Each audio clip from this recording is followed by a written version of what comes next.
Good evening, brothers and sisters in Christ.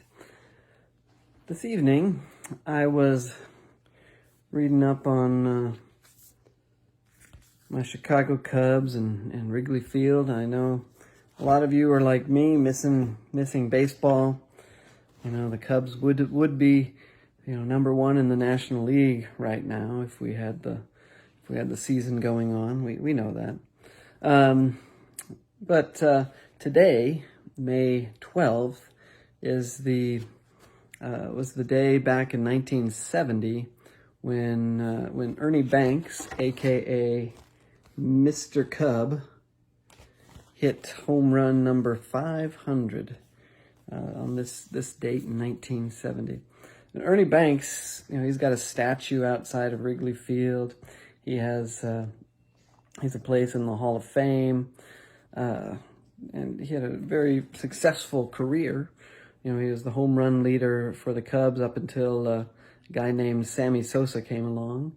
But one thing that Ernie Banks never saw was the postseason. He played from 1953 to 1971, and the Cubs never made it into the postseason during that whole time. And to make it even more tragic, Ernie Banks passed away in 2015, the year before the Cubs won the World Series. So one of the greatest Cubs, but he missed out on that postseason glory. So I wanted to talk about some postseason glory, some glory in the future. This is Romans 8, verse 18. I consider that our present sufferings are not worth comparing with the glory that will be revealed in us. The creation waits in eager expectation for the sons of God to be revealed. For the creation was subject to frustration, not by its own choice, but by the will of the one who subjected it, in hope that the creation itself will be liberated from its bondage to decay and brought into the glorious freedom of the children of God. And this is Paul writing about how sin and suffering still remain in our world today. He wrote this almost 2,000 years ago, and suffering still hasn't gone away. But those words are still appropriate for us, that our present suffering, whatever it may be, is nothing compared to future glory. So we can go through a whole life even of disappointment. Not that Ernie Banks' life was disappointing. He just never had that final World Series victory.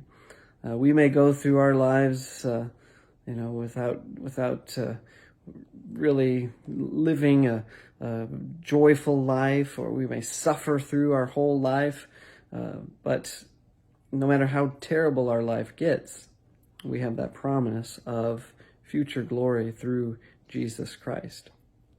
And we can celebrate, we can rejoice now, even in our sufferings, because of what Jesus has done, because Jesus went through suffering, the suffering of the cross.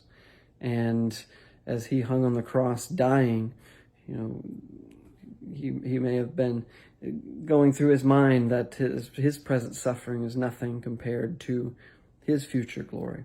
And of course, his glory came with his resurrection and also his ascension into heaven. And his glory will be shown to us on that last day when all suffering, all sin, all death, everything will be gone.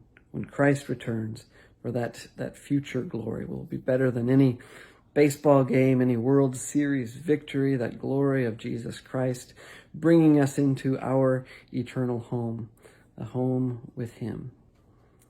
So I pray God's peace on all of you as we cling to Christ for our strength during suffering, looking towards our future glory. God's peace.